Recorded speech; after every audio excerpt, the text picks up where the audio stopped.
خوش آمدید۔ آج کل ایسی اطلاعات گردش کر رہی ہیں کہ امریکہ شاید ایران میں ایک بڑی زمینی کارروائی کی تیاری کر رہا ہے، لیکن ایک ذریعے کا کہنا ہے کہ یہ ایک بہت بڑی غلطی ہو سکتی ہے۔ تو آئیے دیکھتے ہیں کہ اس دعوے کے پیچھے کیا دلائل ہیں۔ سب سے پہلے تو یہ سمجھیں کہ یہ کوئی چھوٹی موٹی کارروائی نہیں ہوگی۔ ذریعے کے مطابق خطے میں پہلے ہی تقریباً 70,000 امریکی فوجی تعینات ہیں، جن میں مرینز اور ایئر بورن ٹروپس بھی شامل ہیں۔ اندازہ لگائیں یہ کتنی بڑی فوجی طاقت ہے۔ اور یہیں پر اس ذریعے کا سب سے چونکا دینے والا دعویٰ سامنے آتا ہے۔ کیا واقعی ایک زمینی حملہ امریکہ کے لیے اتنی بڑی شکست ثابت ہو سکتا ہے؟ یہ ایک بہت بڑا دعویٰ ہے۔ اس کو سمجھنے کے لیے ہمیں ایران کی حکمت عملی کو ذرا گہرائی سے دیکھنا ہوگا۔ اچھا، تو سوال یہ ہے کہ ایران کی اسٹریٹجی آخر ہے کیا؟ ذریعے کے مطابق یہ 3 اہم ستونوں یعنی پلرز پر کھڑی ہے، جو مل کر ایک بہت ہی خطرناک غیر متناسب جنگ کا نقشہ بناتے ہیں۔ آئیے ایک ایک کر کے ان کا جائزہ لیتے ہیں۔ پہلا ستون روایتی فوجی سوچ کو بالکل الٹ دیتا ہے۔ یہ ایران کے ڈی سینٹرلائزڈ کمانڈ سسٹم کے بارے میں ہے، جو اسے حیران کن طور پر لچکدار اور مضبوط بناتا ہے۔ دیکھیں، روایتی فوجیں ایک سیدھی لائن کی طرح ہوتی ہیں۔ اگر آپ سب سے اوپر بیٹھے کمانڈر کو ہٹا دیں تو پورا سسٹم بکھر سکتا ہے، لیکن ذریعے کے مطابق ایران کا ماڈل ایک مکڑی کے جال جیسا ہے۔ اگر ایک دھاگا ٹوٹ بھی جائے تو باقی نیٹ ورک اپنا کام کرتا رہتا ہے۔ اس سے وہ ڈی کیپیٹیشن حملوں سے محفوظ رہتے ہیں، یعنی اگر لیڈرشپ کو نشانہ بنایا جائے تب بھی سسٹم چلتا رہتا ہے۔ اور یہ جو نیٹ ورک والا سسٹم ہے نا، یہ کوئی اتفاق نہیں ہے۔ ذریعے کا دعویٰ ہے کہ یہ خاص طور پر اسرائیلی حکمت عملی کا مقابلہ کرنے کے لیے بنایا گیا تھا، جو اکثر دشمن کی لیڈرشپ کو ٹارگٹ کرتی ہے۔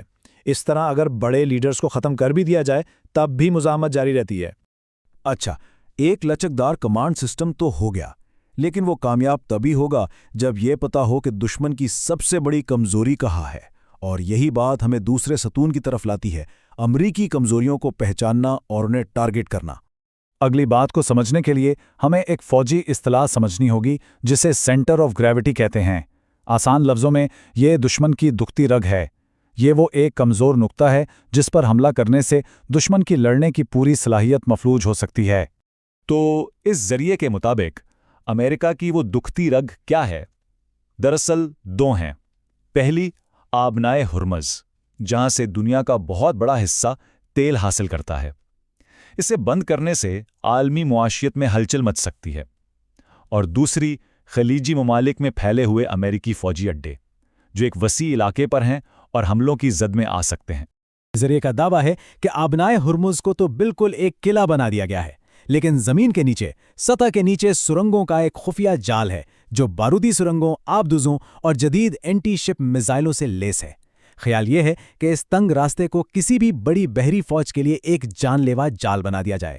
کمزوریوں کو جاننا ایک بات ہے، لیکن ان پر حملہ کرنے کے لیے صحیح ہتھیاروں کا ہونا بالکل دوسری بات ہے، اور یہ ہمیں اس دلیل کے تیسرے اور سب سے ٹیکنیکل ستون کی طرف لاتا ہے۔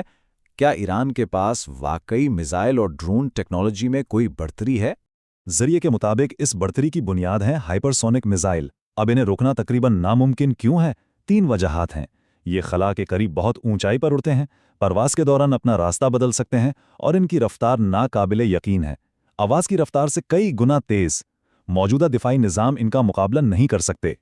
لیکن اتنا تیز میزائل بھی بیکار ہے اگر اسے اپنے ہدف کا ہی نہ پتہ ہو۔ یہاں پر ذریعے کے مطابق چین کا بے-2-3 سیٹلائٹ سسٹم کام آتا ہے۔ عام جی پی ایس کے برخلاف اس میں ایسے سیٹلائٹس بھی ہیں جو خاص طور پر ایران جیسے پہاڑی علاقوں میں سگنل پہنچانے کے لیے بنائے گئے ہیں، جہاں پہاڑ اور وادیاں سگنل روک سکتی ہیں۔ اس سے ٹارگیٹنگ بہت زیادہ درست ہو جاتی ہے۔ بے-2-3 آپ کو لوکیشن تو بتا دیتا ہے، لیکن ہدف کی پوری تصویر کے لیے اس کے لیے ایک اور سیٹلائٹ نیٹ ورک ہے، یوگان۔ یہ سیٹلائٹس نچلے مدار سے ہدف کی تفصیلی تصاویر اور الیکٹرانک معلومات حاصل کرتے ہیں، جس سے میزائلوں کو یہ معلوم ہوتا ہے کہ انہیں ٹھیک کہاں حملہ کرنا ہے۔ یہ ایک ملٹی لیئر گائیڈنس سسٹم ہے۔ لیکن سوچیں، اگر دشمن زمینی اسٹیشنوں کو ہی جام کر دے یا تباہ کر دے؟ ذریعے کا کہنا ہے کہ اس کا بھی ایک حل ہے، ایجنٹ اے آئی۔ یہ ایک ایسی ٹیکنالوجی ہے جو سیٹلائٹس کو خود سوچنے کی اجازت دیتی ہے۔ وہ زمینی کمانڈ کے بغیر ہدف کی شناخت کر سکتے ہیں اور ہتھیاروں کو اس کی طرف گائیڈ کر سکتے ہیں۔ یہ ایک خود مختار حملہ کرنے کی صلاحیت ہے۔ تو آئیے ان سب نکات کو جوڑ کر دیکھتے ہیں۔ ذریعے کے مطابق ہمارے سامنے 21ویں صدی کے میدان جنگ کی ایک تصویر ہے، ایک ایسی فوج جس کا کوئی ایک سر نہیں، جو دشمن کی سب سے بڑی کمزوریوں کو جانتی ہے اور جس کے پاس انتہائی جدید خود مختار ہتھیار ہیں جو ان کمزوریوں پر حملہ کر سکتے ہیں۔ اب یہ سب صرف تھیوری نہیں ہے۔ ذریعہ اپنی بات کو ثابت کرنے کے لیے حال ہی میں ہوئے کچھ مبینہ واقعات کا حوالہ دیتا ہے۔ ان دعووں میں امریکی طیارہ بردار جہازوں پر حملے سے لے کر خلیج میں موجود کئی اڈوں کو کامیابی سے نشانہ بنانے تک کی باتیں شامل ہیں۔ یہ وہ ثبوت ہیں جو ذریعہ اپنی دلیل کی حمایت میں پیش کرتا ہے۔ تو ان سب کا نتیجہ کیا نکلتا ہے؟ ذریعے کا حتمی فیصلہ بالکل صاف ہے۔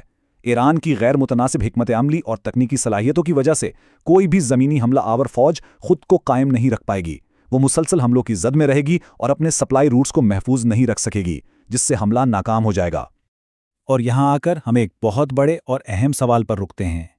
کیا ہم جنگ کے ایک نئے دور میں داخل ہو رہے ہیں، جہاں مہنگی روایتی فوجیں شاید اب اتنی فیصلہ کن نہیں رہیں اور غیر متناسب ٹیکنالوجی جنگ کے اصولوں کو ہمیشہ کے لیے بدل رہی ہے؟ یہ ایک سوچنے کی بات ہے۔